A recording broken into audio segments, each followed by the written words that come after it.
हमने कल एक खुलासा किया था, we done an expose yesterday, और हमने 3 लोगों से सवाल पूछे थे।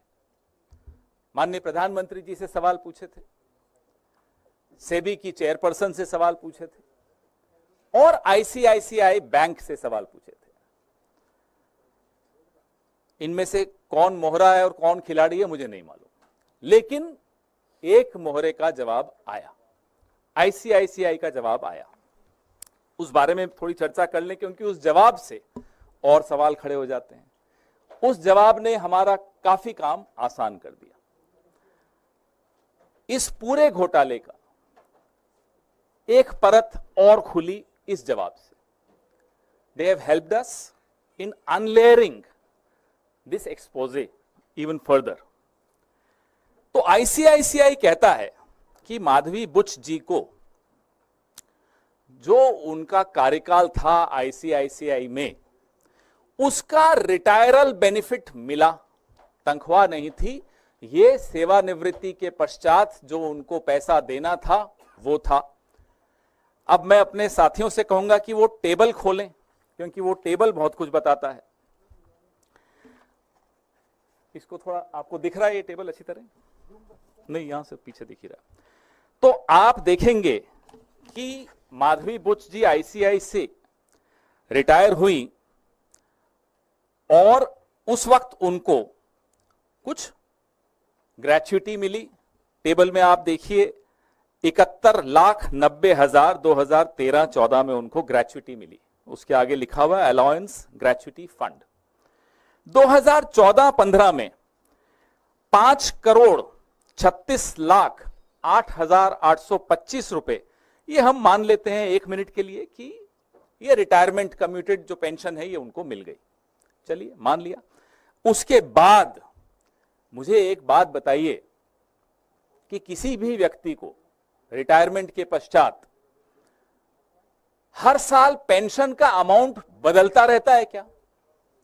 बीच में बंद हो जाता है क्या और फिर से शुरू हो जाता है क्या? कभी हुआ ऐसा? मैं बताता हूं कैसे हुआ। यहां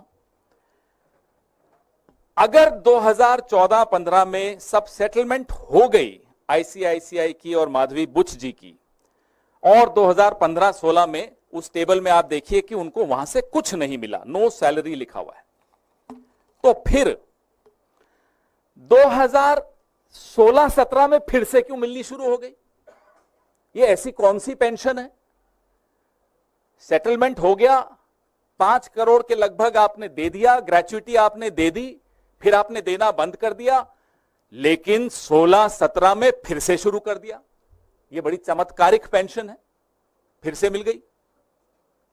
ना केवल इतना, अब मैं आपको इस टेबल पे फिर से देखने को कहूंगा। इस टेबल में आपको 2007 से लेकर और 2013-14 जब तक वो आईसीआईसीआई में थी, उनकी तनख्वाह दिखाता हूं। एवरेज अगर आप इसकी निकालेंगे, if you take out the average salary, annual salary of Madhavi P. Buch ji when she was in the ICICI between 2007-8 and 2013-14, the average comes out to be 130 lakhs, 1 crore 30 lakhs, 1 crore 30 lakh. और pension का average कितना है साल का? 2 करोड़ 77 लाख। कौन सी ऐसी नौकरी है जहां पेंशन तनख्वाह से ज्यादा है, डबल से ज्यादा? ये तो हमें मालूम ही नहीं था। ये तो कल आईसीआईसीआई के जवाब जब आए तो रिसर्च की। पेंशन से ज्यादा तनख्वाह होती है, हमने बचपन से सुना था। तनख्वाह से ज्यादा पेंशन न्यू इंडिया में आने लग गई। कुछ लोगों को मिलती है, उसके लिए आपको मोहरा बनना पड़ता है, उसके लिए आपको प्यादा बनना पड़ता है। हम इस बात का जवाब, आईसीआईसीआई से हमें कोई गुरेज नहीं है, वो दे दें, हमें कोई दिक्कत नहीं। उम्मीद है कि माधवी पी बुच जी ये टेबल देखेंगी और जवाब देंगी कि ये 16-17 को फिर से पेंशन क्यों मिलनी शुरू हो गई, तथा कथित pension, the so called pension. वैसे मैं आपको बता दूं, ये वही साल है जब वो सेबी में होल टाइम मेंबर बन गई थी। तो जब सेबी में वो होल टाइम मेंबर बन गई तो फिर से तथाकथित पेंशन मिलनी शुरू हो गई। और पेंशन कितनी? 2,77,00,000 औसत एवरी ईयर। तनख्वाह कितनी थी? मैं फिर से दोहराता हूं, 1,30,00,000 सालाना औसत तनख्वाह 2007-8 से लेकर और 2014-15 तक। ऐसी नौकरी हम सबको भी मिलनी चाहिए जहां पेंशन तनख्वाह से ज्यादा